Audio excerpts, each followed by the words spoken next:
in your reach, Your Honor.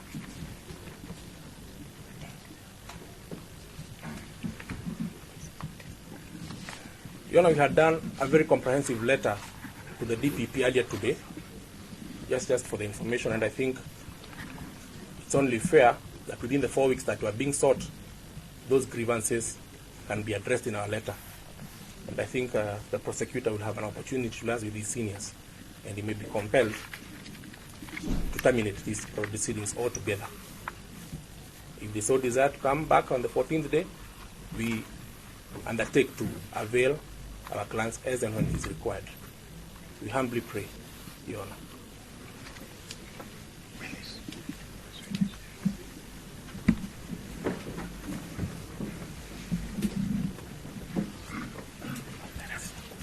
Your Honor, there was a second charge sheet that has just been brought to our attention.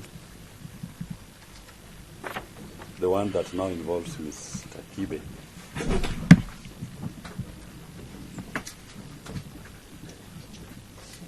See the file?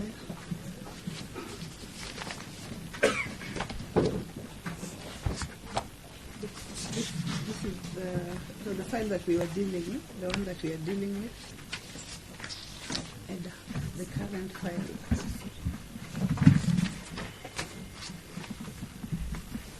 Yes, the one we are handling is 836 of 2024 for Jimmy Wanjigi and David Chibe. Yes, Doctor.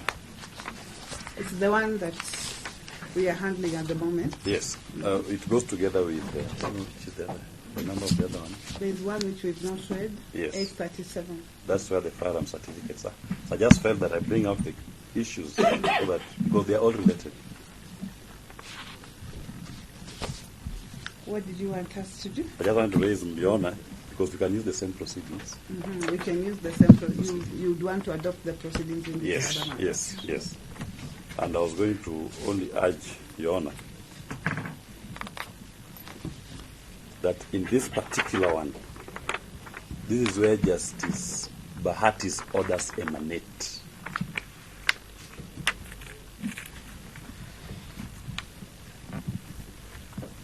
And this file and the charges therein are the subject of proceedings in petition E396 of 2024.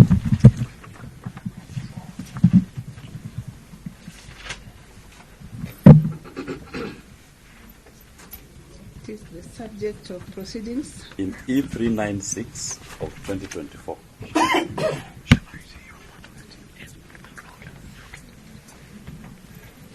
And amongst the issues raised in that petition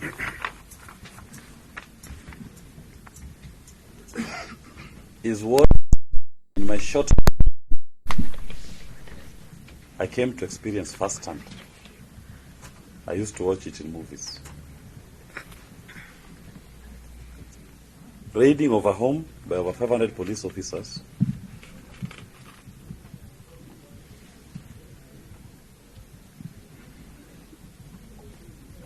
Majority of them wearing balaclavas and carrying assault rifles, high caliber assault rifles.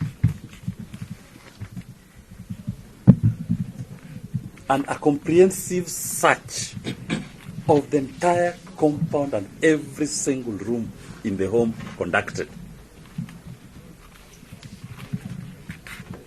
by the police in the presence of family, in the presence of lawyers.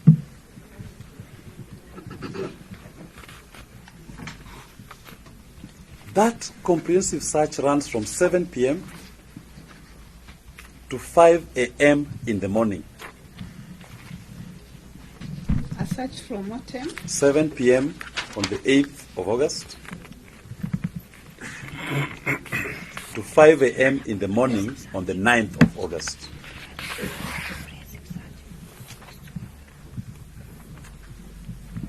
And the only items discovered and confiscated by the police, which is inventorized and signed by all the parties, are the following: iPhones belonging to Jimmy Wanjigi's family members, wife, children, mother. iPads,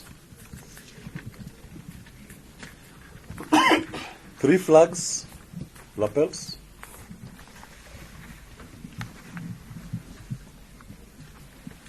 a fuel receipt for Total Energies Muthaiga.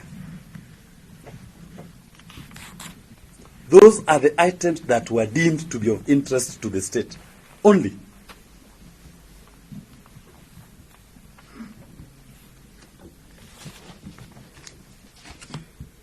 Then at 6 a.m. after that search is concluded, inventorized, recorded, and closed, the home closed.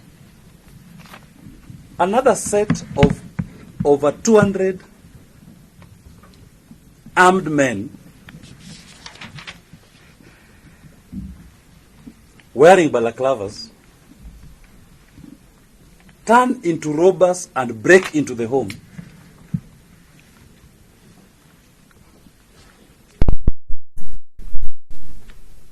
And all that this group does, they rob the workers, the staff of the home. They rob the grieving widow, Jimmy's mother, of money in her wallet. She's forced to open her wallet. They steal her watch. They rob Jimmy's children. They steal household effects. But if that is not enough, poor Willis Otieno, his lawyer, my motor vehicle KCL 341F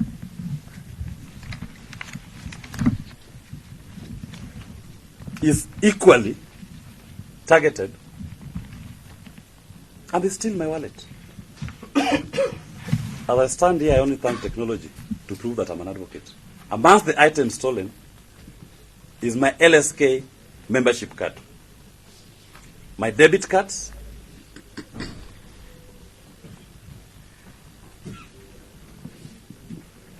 US dollars, and Kenya shillings in 1,000 notes and in 100 notes. US dollars in 100 notes denominations. What did I do? Just to be a lawyer for Jimmy Wanjigi's family. But today we are told that group of robbers purportedly discovered explosives in Jimmy's home after doing the robbery. And they want to present a charge. That is the subject of E396 of 2014 petition before the High Court. No inventory, no presence of family members, no lawyers, as they are done for over 10 hours.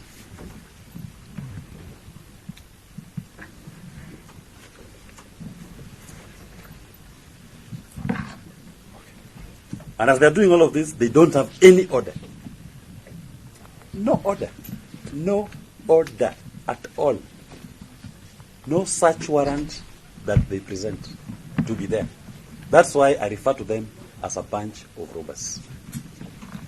All they did was to rob, and to cover their theft, they want to present a charge here before court.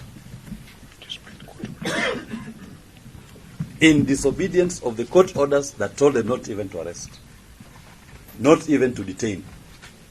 It's the mythical story of a thief who runs on the streets and starts shouting, "Thief, thief, thief," to send you the wrong way.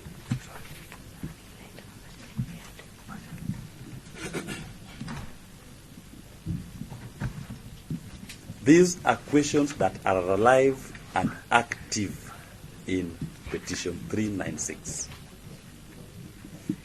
Compelling reason to defer plea. Let's deal with that question in that petition. And Justice Bahati saw it fit and reasonable when he looked at the substance and he said, "Don't arrest Mr. Wanjigi. I want to look at these things. When the petition comes for hearing, they are parties, all of them. They can tell their story before that court. The final point, Your Honor, is even when you will retire to consider these submissions, there is this live question that is before you. Orders issued by Justice Bahati saying Mr. Jimmy Wanjigi should not be arrested. And if he is arrested, he should be released forthwith. He is before you as an arrestee being held by Mr. Sang, a contemner. He was held overnight at Kamukunji police station. And he was held incommunicado, with no access to his lawyers.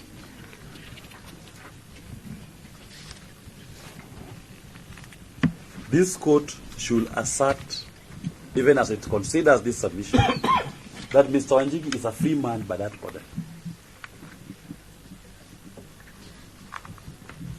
And for us to submit to the authority of the courts, we must all accept that Mr. Jimmy Wanjigi is a free man.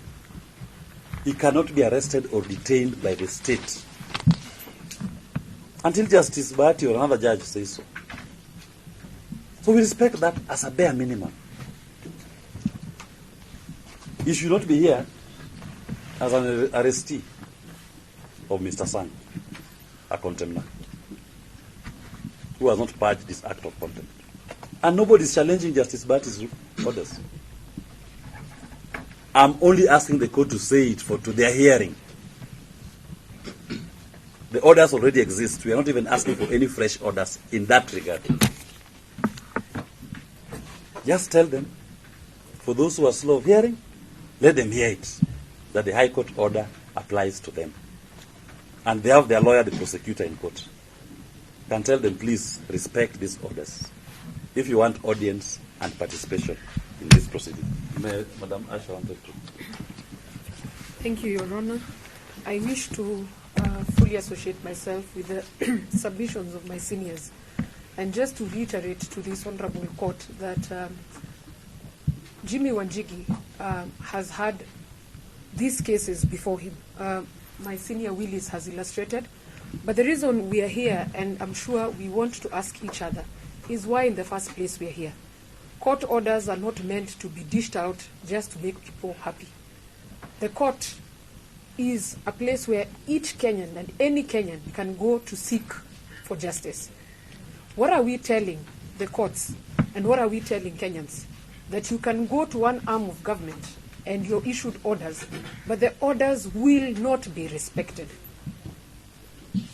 This issue started when the home was raided.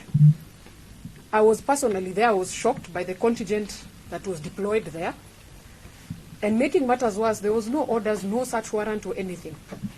But we complied. As law-abiding citizens, the search was done conclusively. As my senior has said, at 5, 6 in the morning, they're back. But what is interesting is that they come, first of all, to destroy, disconnect electricity and Wi-Fi. If you're doing the right thing, why would you go to such lengths? It is prudent to say that we should not be here today because the court of law, just like today they've presented the two accused persons before this honorable court, how they want their orders and their way to take place. However, they cannot respect orders from another court. The issue of firearms has been addressed prior. It's not something new. So, Your Honor, today we are humbly requesting that the judiciary, through your office,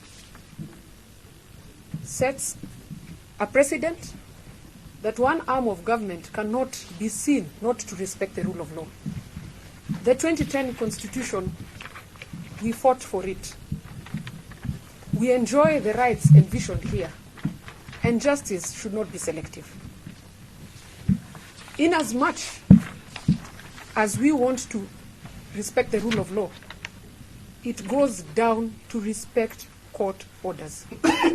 As a judicial officer and as a Kenyan, I humbly request, just like my seniors have said, that this issue be deferred by virtue that their court has already made pronouncements prior. We cannot be doing the same issue every day. So I humbly request this honorable court to take that into cognizance, to look at the manner in which even the second accused person was beaten up, and his only crime was to be his aide. As we speak, I also request that he be allowed to get medical treatment because he's in pain. So I humbly request this court to set a precedence that the court is there to give orders, and the orders should be respected. And if a party is not happy, there are modalities to transverse the same. Thank you, Your Honor. Your Honor, before the DPP Senior response. counsel, with all due respect, it seems we're not finished. No. I'm not making any submission. Okay.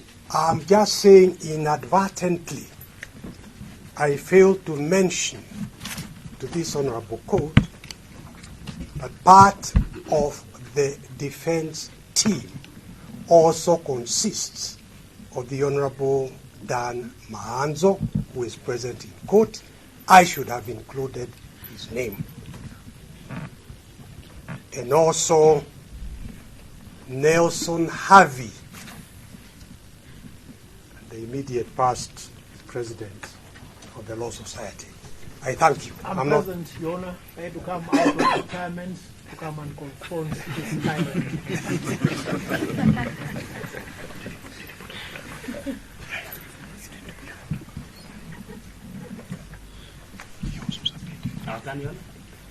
I think they are through. Yes. I'm not sure if any of my colleagues would want to. You have anything you wish to say? Just remind me the name. My name is Wanjigi. I am here on the instructions of the Director of Public Prosecution. Alongside my colleagues who are in the quorum. I'll start from my learned colleague, Mr.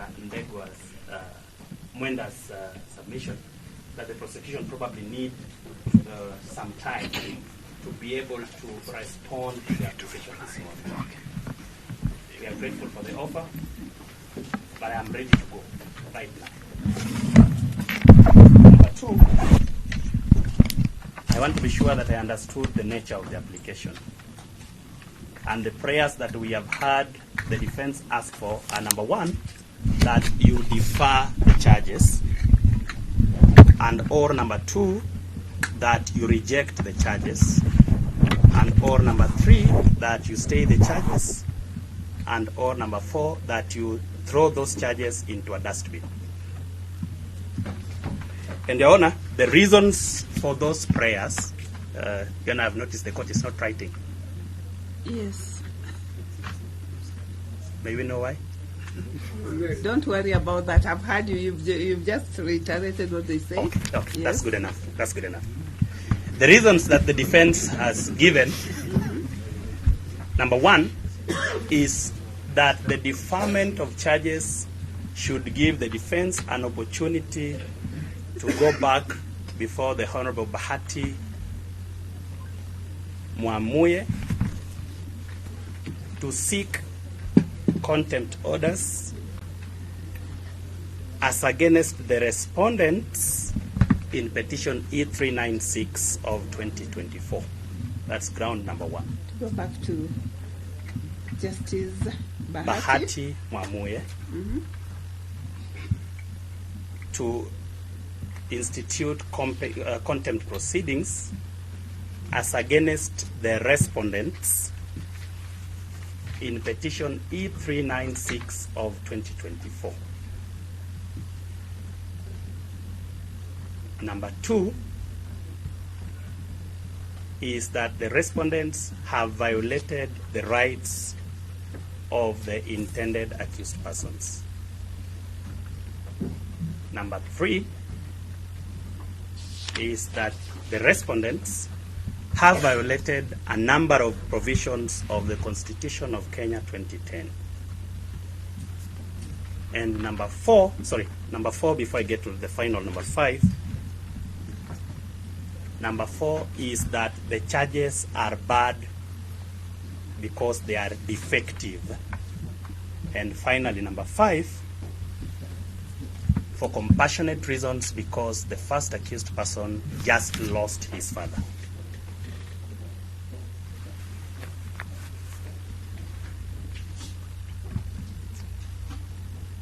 On the basis of those grounds, Learned Senior Counsel Dr. Haminwa has asked you, 1, to be courageous, and number 2, to make history by rejecting the charges. Now, Your Honor, that's our understanding of the dispute from the defense side, the basis for which they want either rejection or a deferment or a throwing into the bin of the charges before you. However, any court, including this court, can only do what it is empowered to do. And my starting point is the jurisdiction of this court.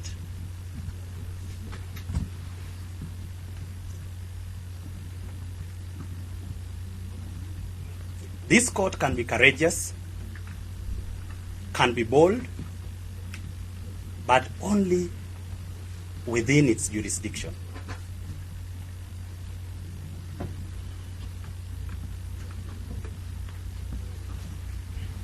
The criminal jurisdiction of this court is provided for under Section 6 of the Magistrates Courts Act 2015.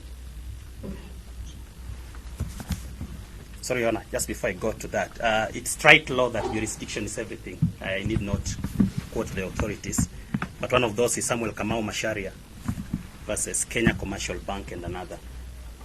And of course, the time-tested honors of motor vessel S.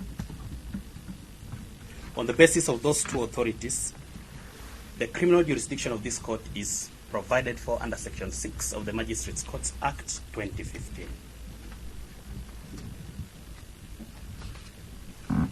But there's also an important aspect of your jurisdiction under that act, provided for under Section 8 of the Magistrates Courts Act 2015.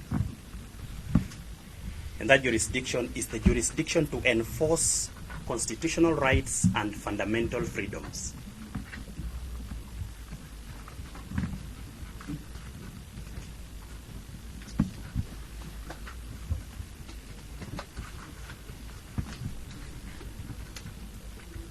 Your Honor, Section 6 of the Criminal Procedure Code gives you powers to hear and determine criminal charges as the intended ones on the basis of the subject charge or charge sheet as delineated by the Criminal Procedure Code, as the CPC, or any other written law, including the Penal Code. Or any other written law, including the statute, the basis of the charges before you in both the charge sheets. The court will have an opportunity to have a look. So that is Section 6. Now let's go to Section 8 of the Magistrates Courts Act, that this court has powers to enforce rights and fundamental freedoms limited to Article 25A and B of the Constitution. Article 25A and B only of the Constitution. You know, the first concession we make at this point, subject to further medical examination, is that whatever... Just a minute, sorry, Counsel. Sorry. Repeat that, eh? At what point, Your Honor? Yes, just repeat that, the right to enforce fundamental rights and freedoms. Under limited to Article 25, sub-article A, and Article 25, sub-article B only. That is express letter of the law. And Your Honor, I was moving into a concession from our end that whatever order this court will make must then allow the second intended accused person to be taken for medical checkup. we have no reason to doubt Counsel Willis Otieno that there are injuries, but that should be determined and medical attention be given upon examination. Whatever order this court finally gives, that is on the basis of Article 25A, because the court has those powers. To that extent, Your Honor, the charges before you are properly before you, before we get to their propriety, the substance of the charges.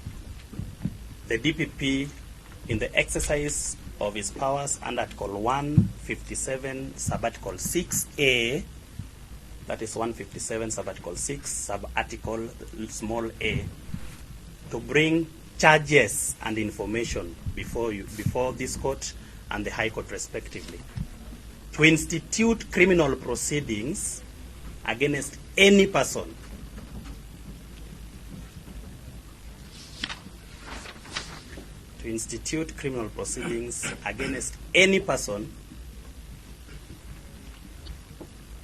before any court.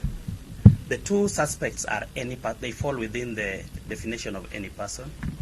Before any court, this court is, except in the case of a court martial, which we are not. So procedurally, the DPP is mandated and was entitled to present these charges before you. That then takes us to the substance of the charges before you.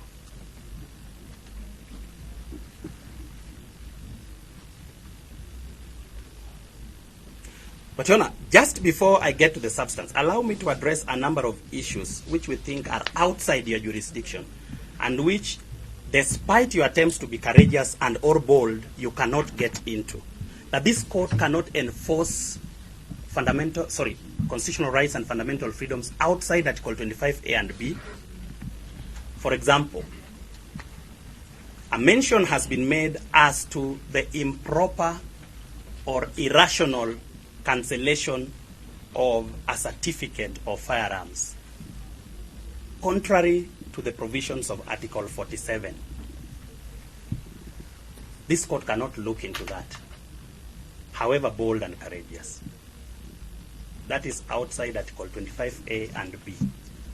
So it means the court must shut its eyes to Article 47.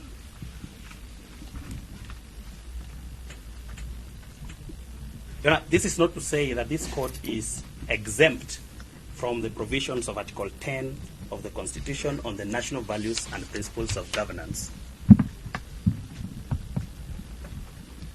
This court is bound, but from a holistic interpretation of Article 10 vis-a-vis judicial authority under Article 159, vis-a-vis the powers of the DPP under Article 157(6)(a. Yes, I'm trying to get you and record. I'm sorry, Your Honor. Yes. I have a problem with my You tongue. said the court is bound, is indeed bound by Article 10, but vis-a-vis? Vis-a-vis judicial authority under Article 159, vis-a-vis the prosecutorial powers of the DPP under Article 157(6)(a,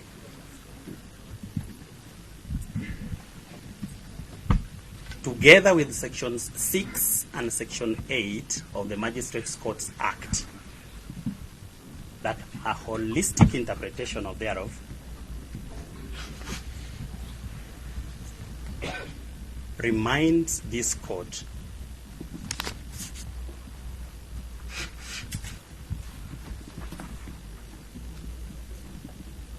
that a number of actions you've been asked to do are within the province of the High Court under Article 165, Sub-Article 3.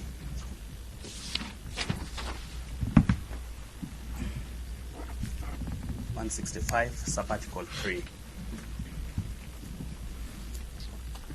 Your Honor, in other words, the jurisdiction to determine whether an act or omission alleged to have been done under the Constitution is in violation with the Constitution belongs to the High Court and not this court.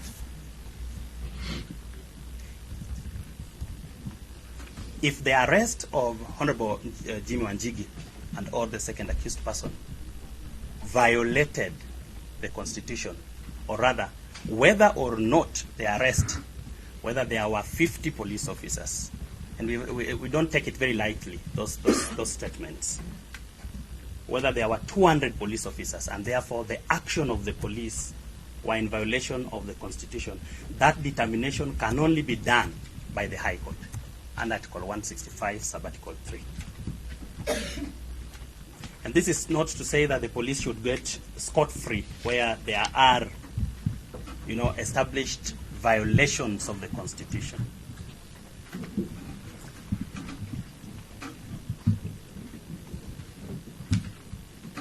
And the Constitution has provided for the means to deal with that, including the establishment of the Independent Policing Oversight Authority,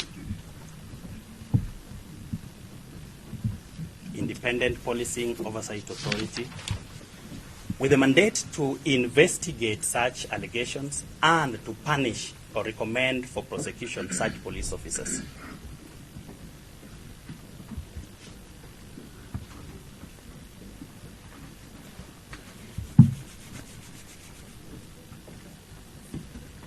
So that, Your Honor, personally, I am very sorry, very sympathetic about the issues raised against the police, and which I have no reason to doubt. But that this court has no jurisdiction to make a determination thereon. And without jurisdiction, you down your pen on that issue.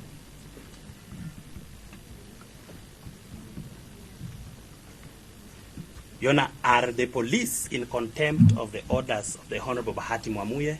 Again, this court has no jurisdiction to enforce unless the orders are directed to the court to reject charges. The court that issued the orders is the proper court to enforce its strength for violation, if at all, of its orders.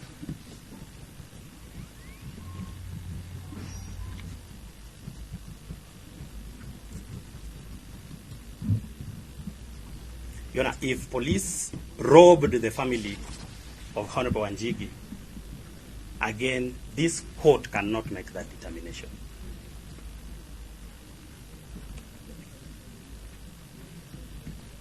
But luckily, Your Honor, as Chief Justice Emeritus Willie Mutunga said, there is no violation of the Constitution that has no remedy.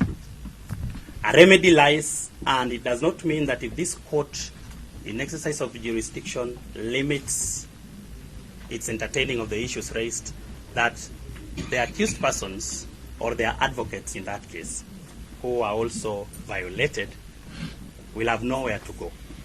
They actually have the High Court to go to. And they have gone to the High Court.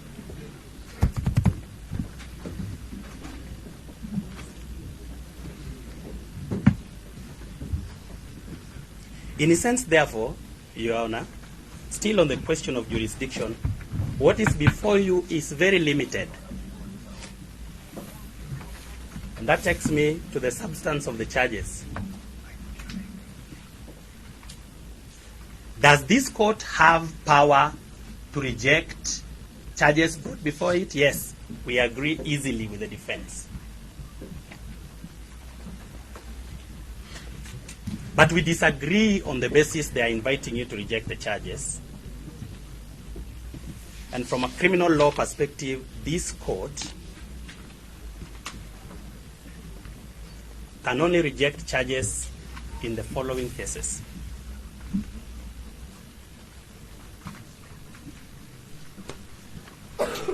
Where the particulars of the charge do not or are not in consonance where the evidence is not in consonance with the charges or the particulars, or the particulars are not in consonance with the statement of the charge.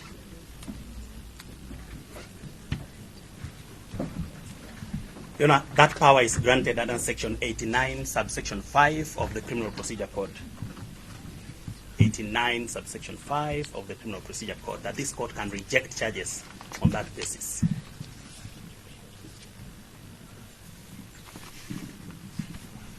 You can also reject charges where the charges are bad for duplicity, or they are rather duplex. There is no allegation before you that these charges are duplex.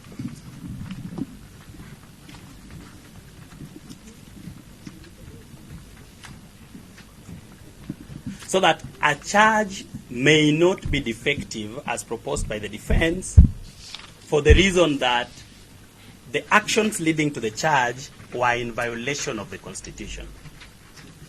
I am awed to be in the presence of very senior counsel this morning.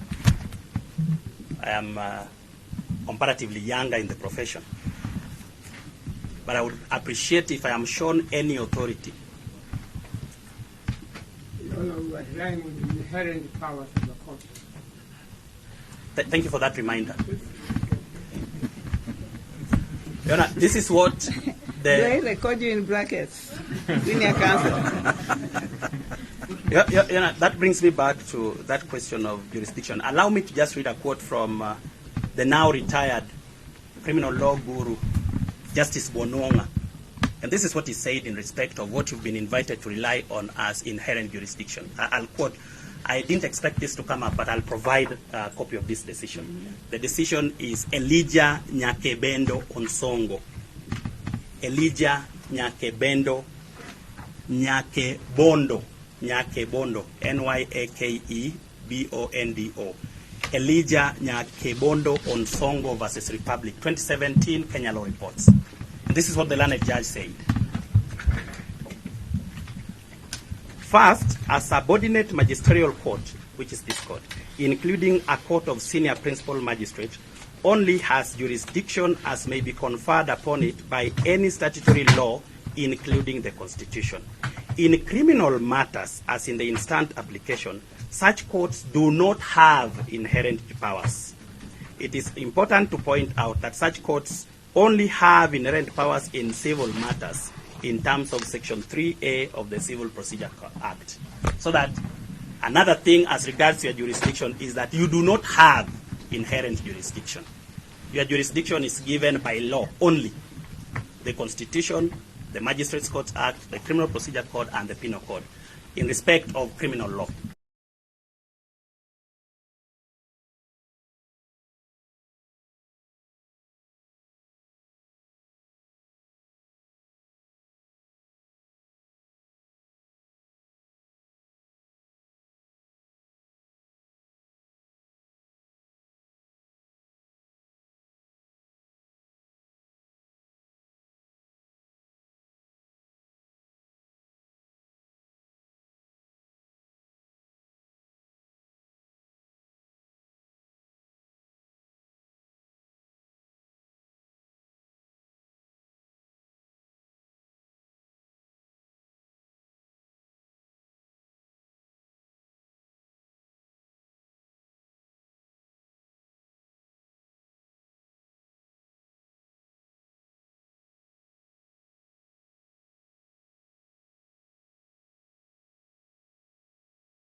When is that court sitting?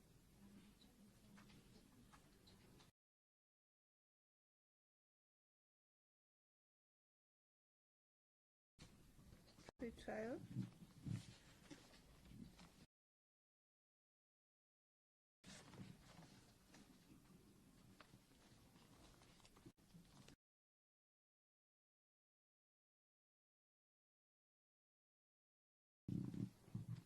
You've not been served?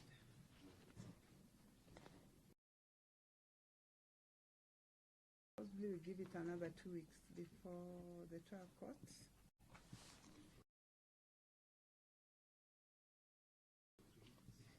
Three weeks. That will bring us to 10th of September.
They now have their money.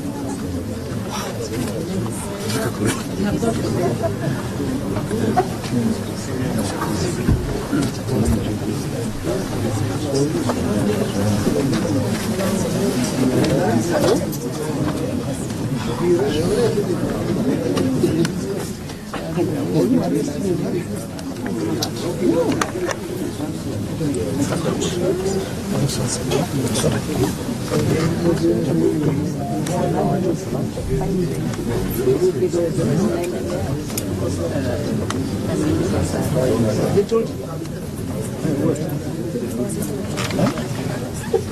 You heard the fire. You heard what? So what are they telling you?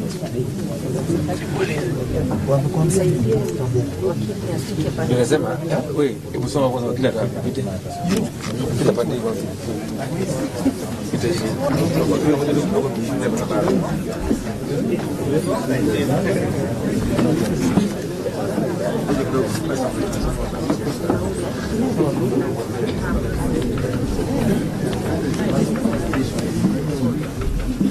Usifanye hivi. Sauti ya front shot ya macho ni kupatia na unipatia.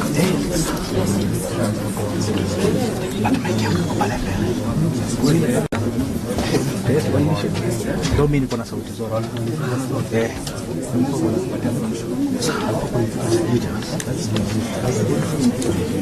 Niweke chini. Hivi ndivyo sasa.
I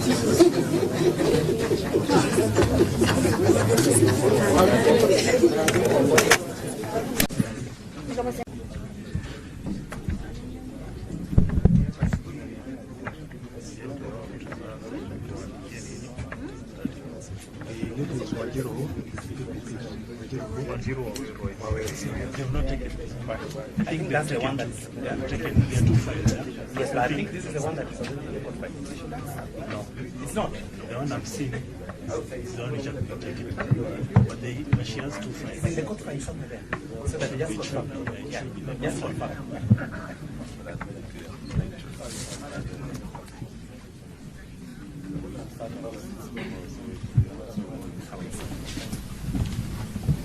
The lady was screamed, "Don't shoot us, don't shoot," is in this courtroom. She is the wife of Jimmy Wanjigi, and her children are with her.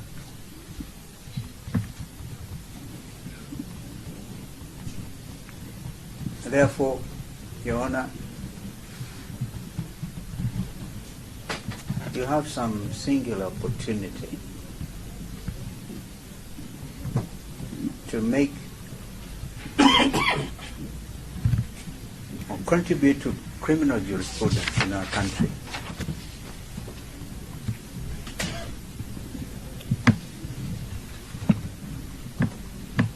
By saying no to impunity, yes to the full application and observance of the rule of law, which is our guiding principle in this country, and the Constitution 2010.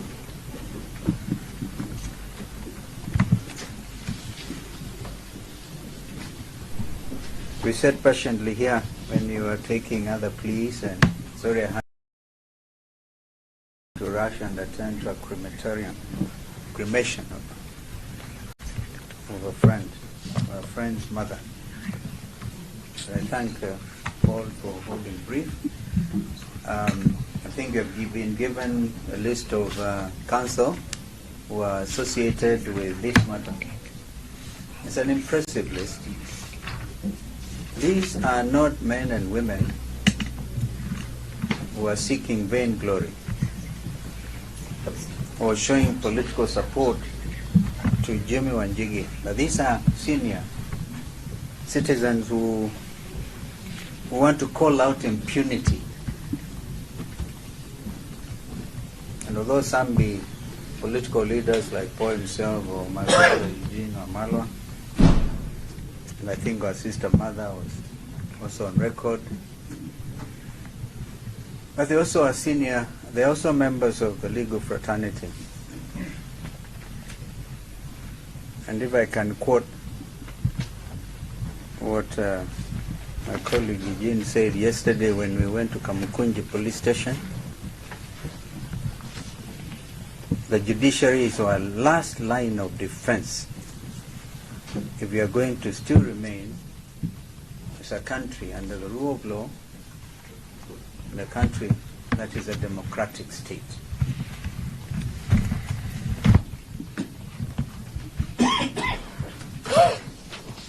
Therefore, we intend to move with speed and call out the men in the executive all in utter disregard of a restraining order went ahead and abducted. Your Honor, a gentleman in your presence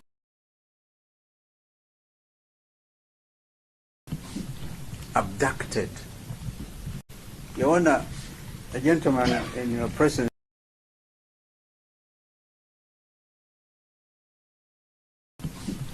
abducted.